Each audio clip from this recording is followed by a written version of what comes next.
O tema do Cidadania de hoje é o câncer. Nosso entrevistado é o médico oncologista Vinícius Preti, do Hospital Erasto Gärtner.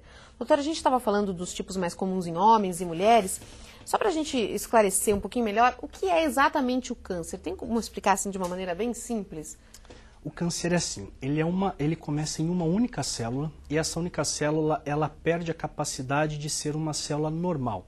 Então, alguma coisa altera o funcionamento, a maquinaria dessa célula e o corpo não consegue reconhecer que essa célula não está normal. O nosso corpo ele consegue eliminar a célula quando ela está de uma maneira não funcionando bem.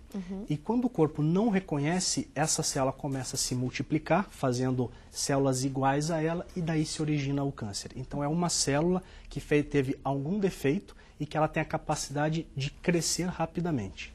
E todos os tipos de câncer têm cura?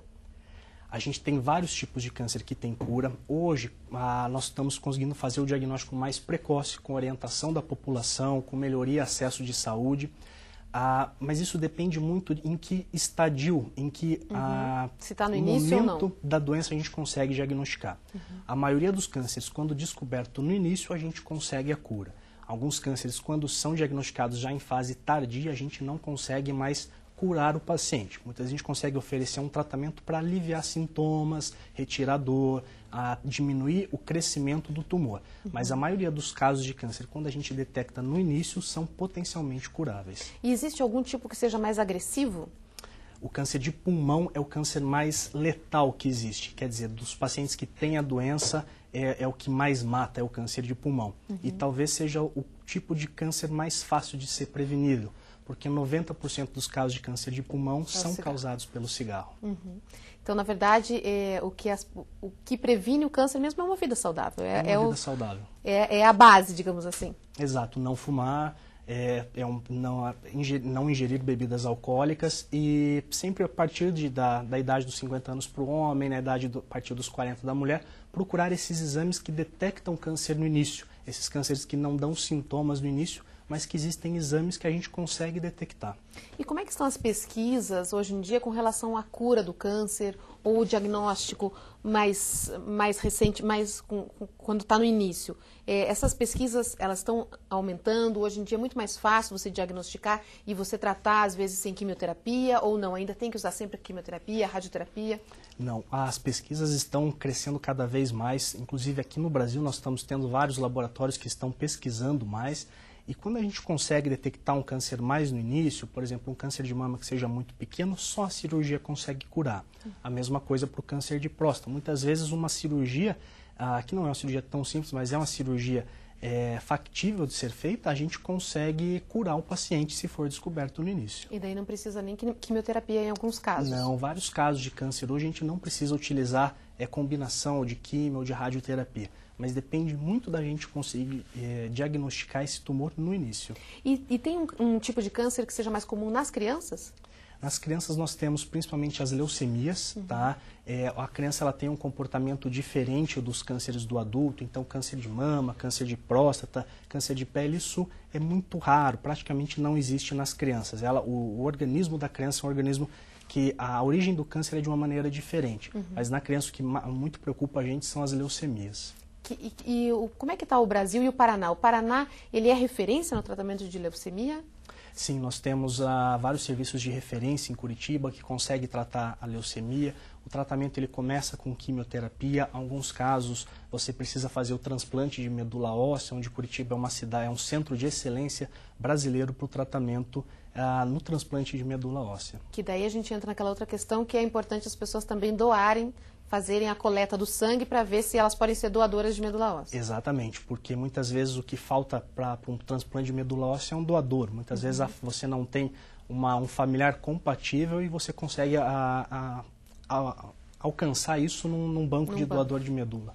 Doutor, geralmente quando uma pessoa descobre que ela está com algum nódulo, às vezes até antes de descobrir, só por ter que fazer a biópsia, a pessoa já se desestrutura, digamos assim, porque sempre foi uma notícia muito associada com morte, vou morrer. Então, o que o senhor diria para as pessoas que descobrem que tem um tumor? Porque também quando a pessoa se desespera e baixa, ela acaba baixando a imunidade, isso é pior, né? Porque tem a ver com o sistema imunológico. Tem, Tatiana, isso, então assim, toda pessoa que recebe ou que ela encontra um nódulo, a primeira coisa é tentar procurar um médico para tentar descobrir o que é esse nódulo, o que é esse tumor. É lógico, é uma notícia que mexe muito, mexe numa estrutura familiar, a pessoa ela não sabe quanto tempo ela vai ter de vida, o que vai acontecer com ela, mas o importante é tentar fazer o diagnóstico, saber que tipo de tumor que é, porque hoje a gente tem várias opções de tratamento para diferentes estadios da doença. Então a maioria dos cânceres hoje tem tratamento, quando ele é descoberto nisso a gente consegue a cura numa grande maioria dos casos, então é importante a pessoa, lógico, a gente sabe que isso é uma coisa que mexe, mas tentar se manter calma e procurar ajuda para exatamente saber o que é esse nódulo que apareceu. E o Brasil tem um tratamento de excelência para o câncer. A pessoa não precisa procurar em outros países, por exemplo. Não, o Brasil é um país que tem um Instituto Nacional que coordena, faz as diretrizes.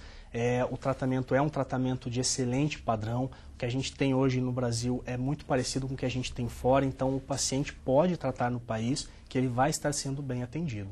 Mesmo no serviço público? Mesmo no serviço público. No serviço público nós conseguimos dispor de quimioterapia, de radioterapia, de cirurgia, de vários avanços da medicina, o sistema público também faz parte.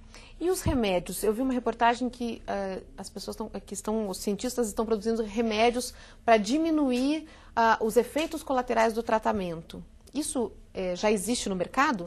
Já existe. A gente tem vários medicamentos que ajudam a combater enjoos, que ajudam a combater a náusea, alguns medicamentos que ajudam a melhorar um pouco a disposição ou o apetite. Porque o efeito colateral da quimioterapia é muito forte.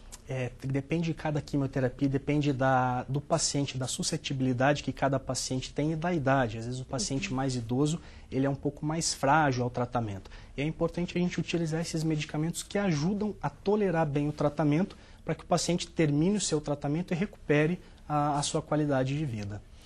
E a radioterapia, o efeito colateral dela também eu tenho a impressão que não é tanto quanto a quimioterapia, é isso? Ela é um efeito colateral um pouco diferente, né? A quimioterapia tem um efeito colateral um pouco mais sistêmico no corpo todo, enquanto que a radioterapia ela tem um efeito mais no local onde o corpo recebe a radioterapia.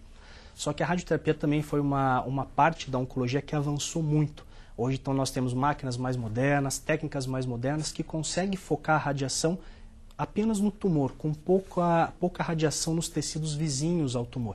Então, com isso, a gente consegue diminuir os efeitos colaterais da radioterapia. E a queda de cabelo? Sempre que a pessoa tem câncer, vai ter queda de cabelo? Não, isso não é verdade. Existem alguns quimioterápicos, dependendo do tipo de tumor que o paciente tiver e o quimioterápico que for usado, pode ou não ter queda de cabelo. Mas é uma queda de cabelo temporária e que depois do tratamento, terminado o tratamento, isso volta a crescer. E é possível exterminar um câncer mesmo sem cirurgia, só com quimioterapia, com radioterapia? Ou sempre tem que ter uma cirurgia? Não, alguns tipos de câncer respondem só com quimioterapia, como é o caso de leucemias, como é o caso de linfoma. Existem alguns casos de câncer que podem ser tratados só com radioterapia. Por exemplo, o câncer de próstata é um que, alguns casos, a gente trata com cirurgia, outros só com radioterapia. E a gente consegue eliminar a doença também. Agora, quando que os médicos consideram que o paciente está curado? Não é logo depois que fez a cirurgia e retirou o tumor? Assim, depois que o paciente termina, que faz o tratamento, que a gente repete os exames, vê que os exames são todos normais, a gente considera que esse paciente não tem mais o tumor. A gente vai entrar num período de acompanhamento. Depois de 5 anos, a gente fala, realmente consegue ter certeza que esse paciente já não tem mais vestígio nenhum. Mas no momento que o paciente terminou o tratamento e você faz exames e você vê que não constata mais nada de tumor, esse paciente está curado, só que ele vai ter que estar numa fase de acompanhamento, porque todo tumor pode voltar. O que falam justamente isso, que curado mesmo só depois de 5 anos. Exato, que a gente consegue ter certeza que está curado, né? Que ele não recidiva, quer dizer, ele não volta mais. Mas mesmo depois de 5 anos, uma pessoa que já teve um tumor, a chance dele ter um outro tumor no mesmo lugar ou um outro tipo de câncer é maior ou não necessariamente? Depende do tipo de tumor que ela tiver, geralmente pode ocorrer sim.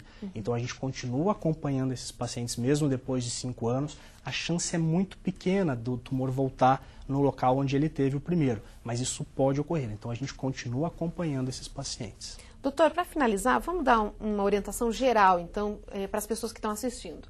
Como evitar câncer? Exercício físico também é importante, a gente já falou da alimentação, mas Exato. exercício físico... Exercício físico é muito benéfico, porque você combate a obesidade, que é fator de risco para o câncer de mama, para o câncer do útero, para o câncer de cólon.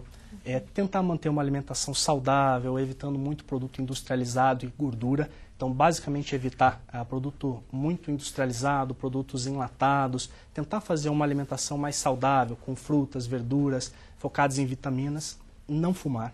Esse eu acho que é o conselho mais importante. Não ingerir bebidas alcoólicas e tentar levar uma vida mais saudável possível. Agora, e tudo isso não é garantia. Por outro lado, algumas pessoas falam assim, mas o meu avô fumou até 90 anos e morreu com 90 anos, né? Não é necessariamente porque a pessoa fuma que ela vai ter um câncer, mas algumas pessoas não têm nada, é isso? Existem algumas pessoas... Tem uma resistência maior, dá pra gente dizer assim? É que às vezes o corpo ele não chegou a causar um dano para causar um câncer. Certamente quem fuma por muito tempo, alguma alteração tem. O cigarro, alguma alteração ele vai fazer. Ele pode não ter desenvolvido o câncer, mas pode ter outras doenças, porque quanto mais tempo se fuma e quanto mais fuma por dia, maior vai ser o dano que o cigarro vai causar. E quanto mais fatores de risco, também mais fácil. Mais a chance de ter um tumor. Doutor, muito obrigada pela sua participação aqui no Cidadania. E por hoje é só. Participe do Cidadania mandando sugestões de assuntos que você gostaria de ver no nosso programa. O endereço eletrônico é cidadania.tvsinal@gmail.com. Obrigada pela companhia. A gente se vê no próximo programa. Até lá.